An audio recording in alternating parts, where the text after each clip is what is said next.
Hi there. Yeah, I'm a psychiatrist. That means I'm into pain. What I want to do over the next 15 minutes is I want to make this conversation as painful as possible. The very fact I can get away with a kind of cheesy gag like that shows what an amazing word pain is. We use it in so many different ways. I can talk about pain in my body from a paper cut, or I can talk about that guy over there. He's a real pain. There's something about the word pain that brings so many meanings that tells us it's something important in our life. But let's take a closer look at it. Pain, for a start, is no mere bodily sensation. Hey, look, I can smell things that are good or bad. I can see, I can taste, I can hear awful or good things. But pain's different. Pain always brings its own emotional package built in. And when pain comes in, usually from my body, but sometimes from other places, it hurts. The emotional punch, as it were, that pain brings is always a negative one. And that means that pain is a great teacher. The things we remember most in life, the most powerful lessons we learn, are painful lessons. And that means there's another word for pain: experience. And another thing about pain is that pain is, apart from this emotional punch, it's the obvious. It's a sort of all-over body alarm damage report system. That is to say that all of our bodies, if we're lucky enough, are equipped with a permanent standby system that tells us when we're being hurt in some way. And another thing about pain is the linguistic, or if you like, the social component. Pain has a language of its own. The wince, the vocabulary of the limp, the facial expression, and most importantly, the cry of pain. That sends a signal to our fellow man saying, help me. The cry in pain has an incredibly powerful social effect of eliciting a caring response from others. We hear pain cry, we want to help. And there's another really weird thing about pain as well, and that's what we might call the problem of proportionality or context. That paper cut I just mentioned, hey, yeah, that can really hurt when you cut your thumb on a paper. But it's nothing like having your leg ripped off. But think about this. People who actually had their leg ripped off by a shark, swimming unseen in the waters beneath them, who don't know the shark was there, don't feel pain. All they report is a kind of dull, tugging sensation. Take a soldier in battle. His thigh could be shattered into thousands of fragments by a bullet. He's in agony, but he's not. That guy can walk sometimes miles to the dressing station and doesn't feel the pain till he reaches safety. And you ask him why, and he'll say, the pain didn't matter. The injury was my ticket out of battle. I was getting out of here.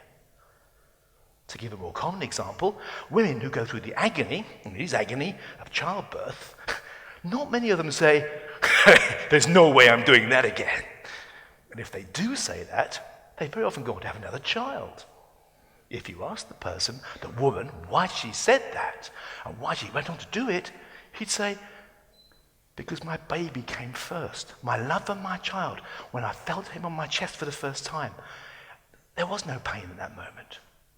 This tells us the context in which we experience pain is crucial to the way we experience it. Or to put another way, our pain is not defined just by bodily signals alone, but our beliefs, our hopes, and our expectations of the world around us. So let's just summarize quickly this incredible thing that says it's more than a sense. It's a teacher. It's an emotional teacher. It's a warning mechanism. It's a language. And most importantly of all, it's tied to context. But let's look at the way that science approaches pain. Each expert has got its own different field. To the medical scientists and biologists who are interested in controlling pain, we look at the molecules, the bits of the brain, the tissues and the neurons. And the emotional aspect of pain is of more interest to psychologists. Meanwhile, the linguistic part of pain, the language of it, belongs to anthropologists and linguists. And the meaning of pain? Philosophers, maybe psychiatrists if they come to people like me. And this very Western, as it were, expert-driven, factorial approach breaks it down into compartments. And that makes it hard for us to see what you might call the bigger picture. And that's what I want to talk about a bit more now. Because the bigger picture of pain is what happens when you're looking down, as it were, on the whole of civilization. What might that mean to be a person, to be in pain at the level of the whole human race? Now, Not a lot of people are really focused on that, but one psychiatrist wrote a very interesting essay at the end of the 1920s. His name was Sigmund Freud, and he wrote an essay called Civilization and Its Discontent. Now, Freud wrote some pretty crazy stuff, but this time I think he was really onto something, because what he said was really this. There are three main kinds of pain. Firstly, there's the pain, an alarm signal that we cannot do without. Remember, people who are born in those rare conditions when they can feel no pain, they usually die in their 20s or their 30s. They die because they can't feel pain. We need pain. Then he said, secondly, there was a second sort of pain that came from the disasters, the natural problems of the world around us that rage against us. Earthquakes, tsunamis, famine, predators, that kind of stuff. And thirdly, he said, the greatest pain of all comes from other people. Other people. It was Freud that drew our attention to the idea that civilization is the most important protection we have against pain at a large scale. If you think about it, war is effectively an epidemic of pain occurring as a result of a fatal breakdown in the way we rub along cooperate. Cooperation is what has kept this species of ours great for thousands, if not billions of years. And look what happens when we pull together, when civilization works. Pyramids, clean drinking water, keyhole surgery, democracy, Bart Simpson. I mean, all the things that we have that make us truly great today. And if you look closely, civilization isn't one homogeneous group of human beings. No, it's different. There are lots of them. There are different tribes and cultures. And notice how some of those tribes have got completely different ways of relating to pain, different ways of relating to the world, to each other. Some of us have a different faith in their ideas of God, community, faith, country, belonging, rubbing together.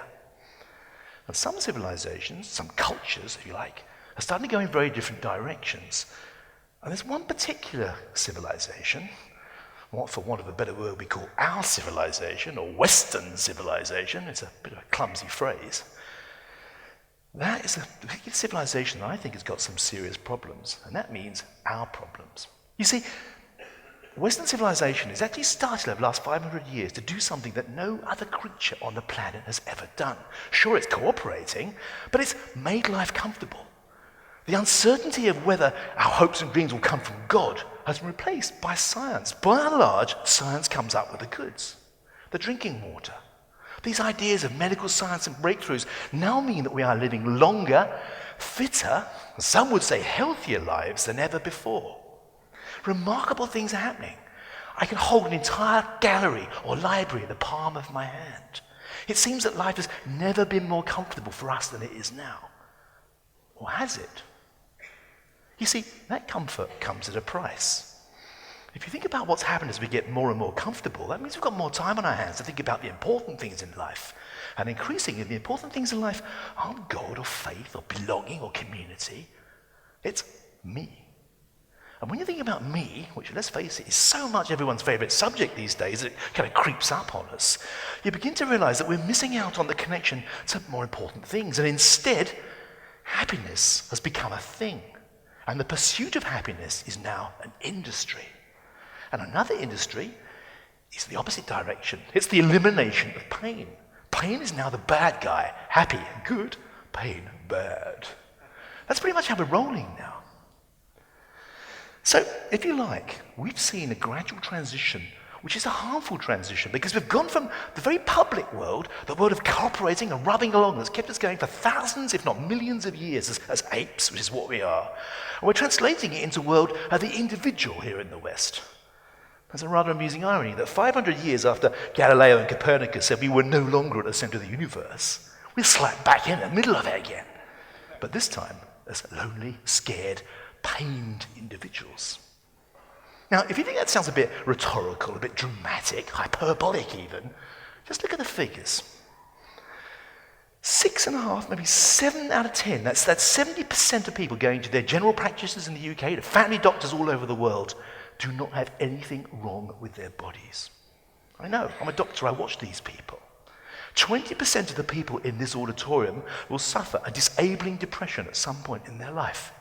1 in 5 adults is dependent, not just drinking too much, but dependent on alcohol, a painkiller. What do you think is the most common cause of death in young people in this country? Road accidents? Nah, it's suicide. Night after night, hospital rooms, emergency rooms and casualties are stuffed full of people who are harming themselves in one way or another. I spent 33 years working with these people, and I'll tell you something. Sigmund Freud was right.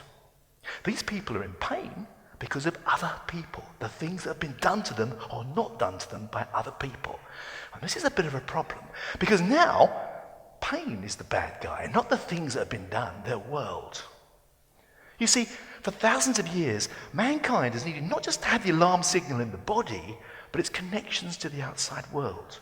What I'm saying is this: we need the world and the people in it just as much as we need our bodies. If we damage our bodies or the people or the world or our connection to it, the context, the meaning of the world, then that alarm is going to go off and we are going to feel pain. And now we're hitting the alarm as though that is the problem, not what the alarm is telling us as a healthy natural warning mechanism. What do?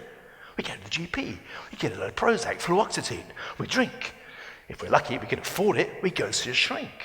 And what does the shrink do? Oh, he or she is an expert. But no one's as expert as we are about our own pain. We need to think about listening to the message, the alarm, this natural protective mechanism is giving us, because it's healthy in a way. But what do we do instead?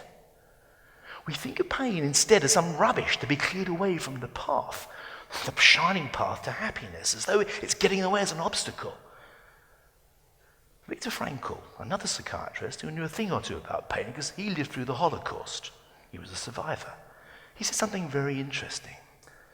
What he said was, happiness cannot be pursued, it can only ensue. And what he meant was, it ensues from pain. So, if you're in pain, what can we do rather than running off to the nearest psychiatrist or crying for help or seeking for fluoxetine or Prozac or alcohol or whatever?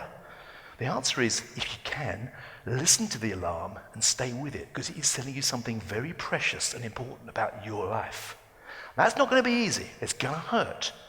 But what you have to realize is that by staying with it, you're going to have some pain, and if you can stay with it, which takes courage, you're going to come out of this a stronger, healthier person. In the 33 years I've been a psychiatrist, I've found out what really works for depression, sadness, pain, fear, anxiety, and that's this. It's connecting to something bigger than yourself. It's retreating from individualism back into the world, plugging and reconnecting. And if your friends or a psychiatrist can help you do that, that's great. But first of all, take a good long stock look at yourself. Try and stay in the classroom that is pain. If you don't stay in the classroom, you ain't going to learn the lesson. Staying with it, taking a ruthless hard look at yourself and seeing how you reconnect to the world is going to be what really, really works. That's going to make a difference. But as I say, that is not going to be an easy thing in this day and age, because of the way we're obsessed with the idea of the quick fix for it. That ain't ever going to deliver. Staying in that lesson and experiencing that pain and listening to the healthy alarm in your body, as I say, is going to be painful. It's going to be uncomfortable.